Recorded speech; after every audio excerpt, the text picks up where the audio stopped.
Alright, I thought I'd do a quick video today, or maybe not quick, we'll see, but on the Mosin Nagant rifle. It's really, it's one of my favorite rifles. I've just kind of gotten into them over the years and collected a couple of them here. I've got a couple of different variations, and there's just so many different variations and so many things about these rifles. There's some really good websites. One website that's really crucial that you'll probably want to look at if you like Mosins is 7.62 by x54r.net, and that's got a lot of good information on it.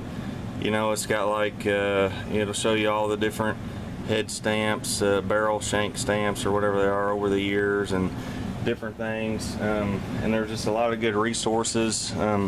There's a lot of good YouTube channels that have stuff on them. Of course, Iraq Veteran 8888, he's known for them, and other sites have them too. But I just really have grown to love these rifles. You know, there's just these are just a couple of different ones I have.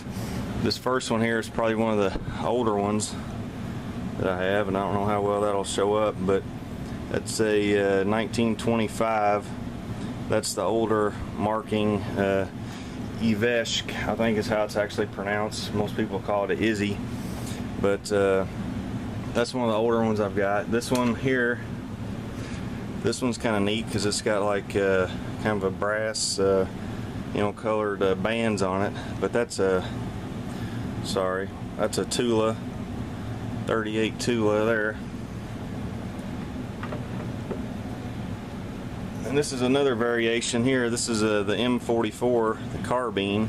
Of course, you know, that's an Iveshk, you know, 1944, which the 43s are pretty rare, I think. But you know, it's got the bayonet, you know, attached to it there, the carbine. And this one's also a laminate stock. And then you've got the king. You've got the king of the Mosin family. This is a Finnish Seikko, whatever, 1943 Finnish Mosin Nagant, and this is really, this one's probably what most people consider the Cadillac of Mosins. I've got another video on one I ordered from Classic Firearms, and they're great guns. But a few reasons why I love the Mosins. Number one is they're affordable.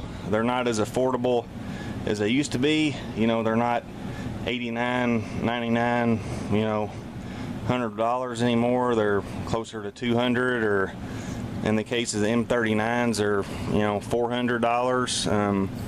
And then the, you know, these are, you know, $250 to $300 now, but they're still affordable for as far as collecting goes. You know, they're still more affordable than most other, you know, U.S., especially military, you know, surplus.